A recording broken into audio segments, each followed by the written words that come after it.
Next up, Caitlin Ryan, who is one of our 3%, Executive Creative Director at Karmarama, and again is a huge role model, I think, to young female creatives coming up in the industry. 3 children. She also runs lots of cafes.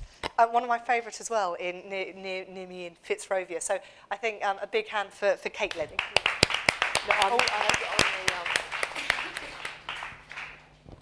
I'm on this. Should this all work? Oh, it worked. Love technology working.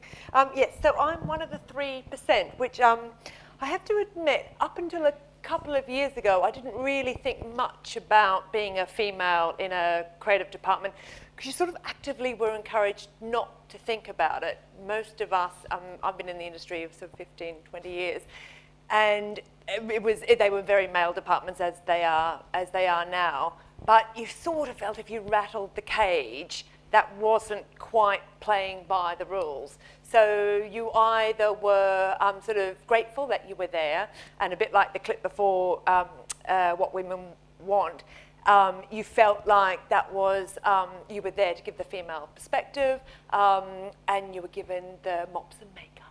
So you did tampons and you did lipstick, and that was that sort of, you know, and I worked on Procter & Gamble and Johnson & Johnson and lots of female brands. And then a couple of years ago, I was asked by the ASA to go and represent the industry at the House of Commons, because there were a couple of MPs, Jo Swinson and Lynn Featherstone, who had this very passionate kind of belief that airbrushing was wrong, and that if they could convince the industry to kite mark every time a body was airbrushed, that they would then help the whole of society move forward. And the ASA obviously were very anti this idea, because that starts to move into regulation of advertising, and government kind of telling us what to do, which the ASA as itself, as an industry regulated body, didn't want to. So I sort of was, as one of the few female ECDs, and also because of my client list and the amount of content that I create representing women, was sent along to kind of do this debate with Roisin Donnelly from P&G and the president of IPC, the magazines, and we fought on behalf of the industry, and we won. And they were convinced that the industry is doing a phenomenal job of regulating itself, and we sort of went on our way.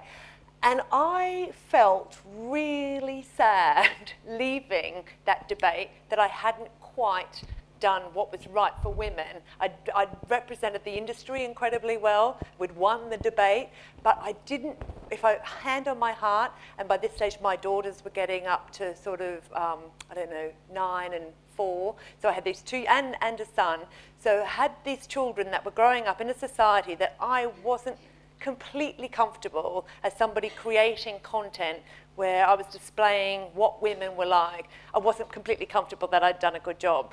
So I became very interested in this, and I talked to lots and lots of different people about what happens when women are portrayed in a certain way in advertising, and does that have an effect, and should there be as much airbrushing, and should women be represented in a more representative way, and what would that mean for clients if women were represented in advertising?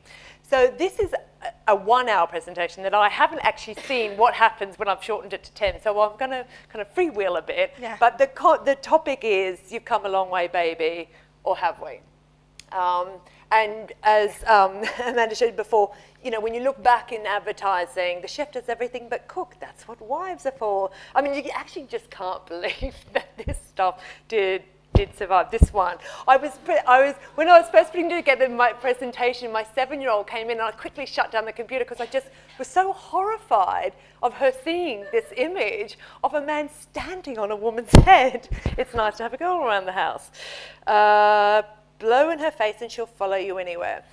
So what was kind of interesting for me is to look back and see, when did women first stop being portrayed like this? And Leo Burnett in 1967 were given, ironically, it was cigarettes that was the sort of start of the feminist movement in advertising. And this ad for Virginia Slims was one of the first. So it's kind of interesting to look, okay, that's what was seen as being very combative and saying, you know what, we're sick of the paternalistic, being treated like we were in the 50s and 60s advertising. This is our way of fighting back. Then what I thought was interesting is to look what was happening in society at the same time, because I think as creatives we often say, you know what, is it our role to just reflect society, or are we trying to, and a lot of the debate in the House of Commons was about that, is it advertising's role to move society forward, or actually are we just there to sell products, and the best way to do that is to hold up a mirror to society and say, well, this is the reality and therefore this is the product's role in it. So what I thought was interesting is to go back and say, well, what's happened in society in the last 40 years to say, okay, well, are we representing women in a true and effective way when we look at the type of society? So this just looks back at the last 40 years outside of advertising, what was happening.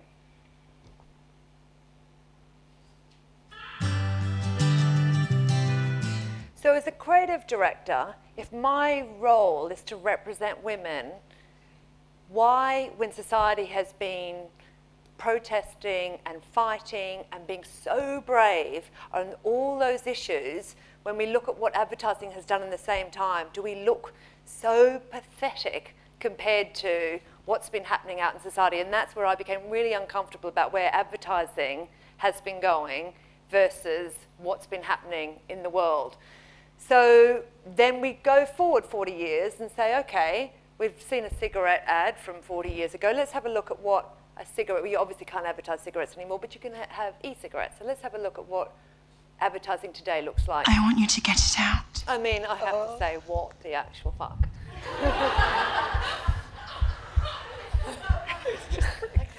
It's just brilliant. Wow. And the reason I show it... If you're going to vape, vape with VIP.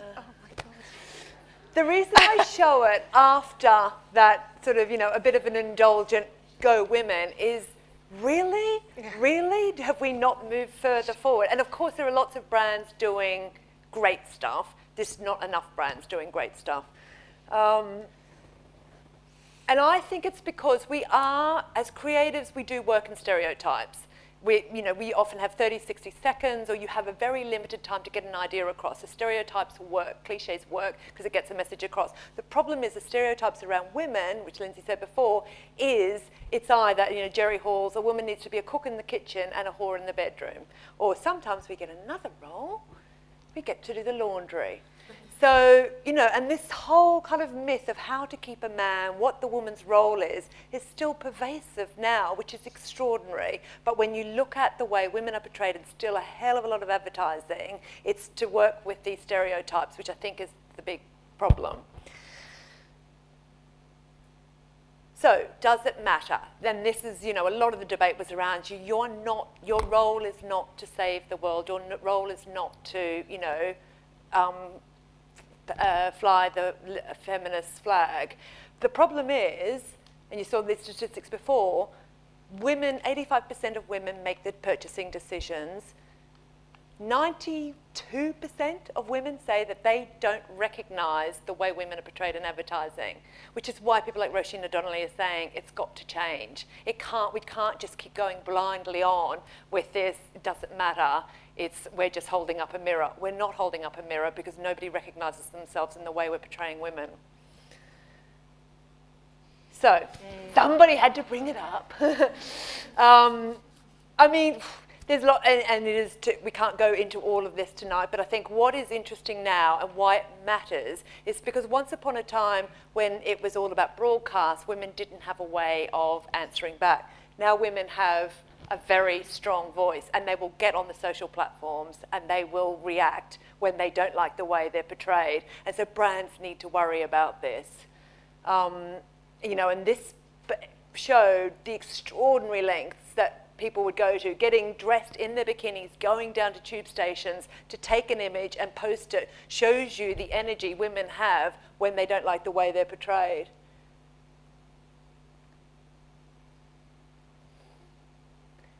This was the other ad that actually created quite a bit of a storm at the same time. Didn't reach the same kind of pinnacle of hysteria.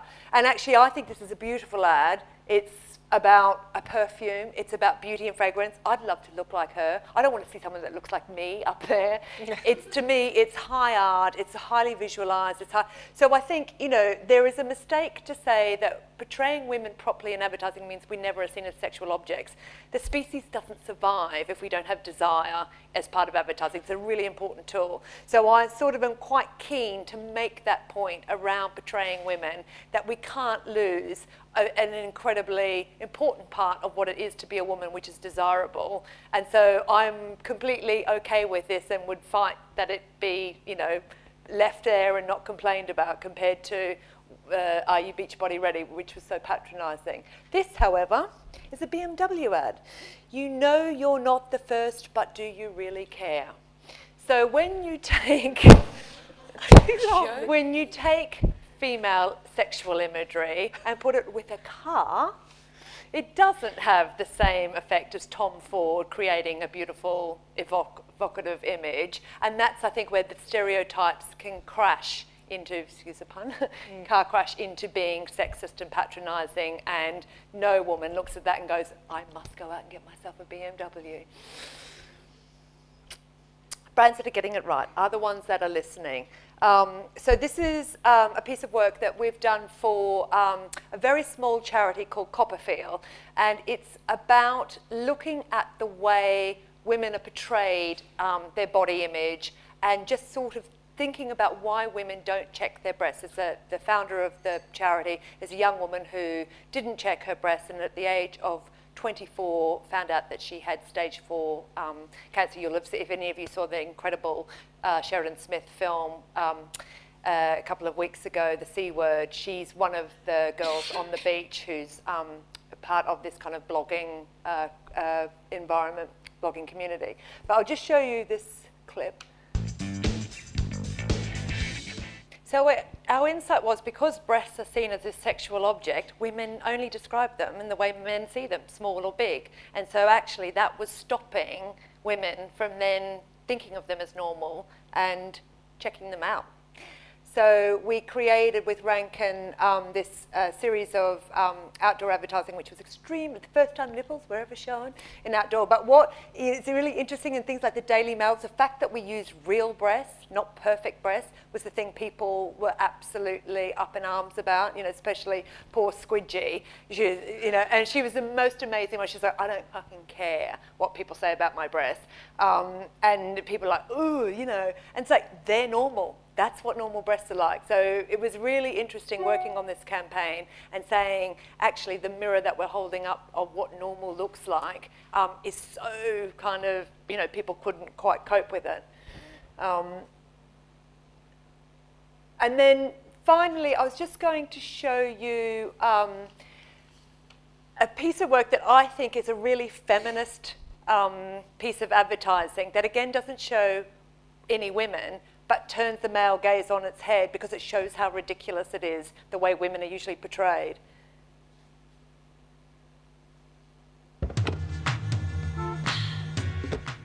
So it's a very complex topic. I guess my sort of final thing that I would say is, don't fall into the trap of saying all we need to do is hold up a mirror to society, because we're not.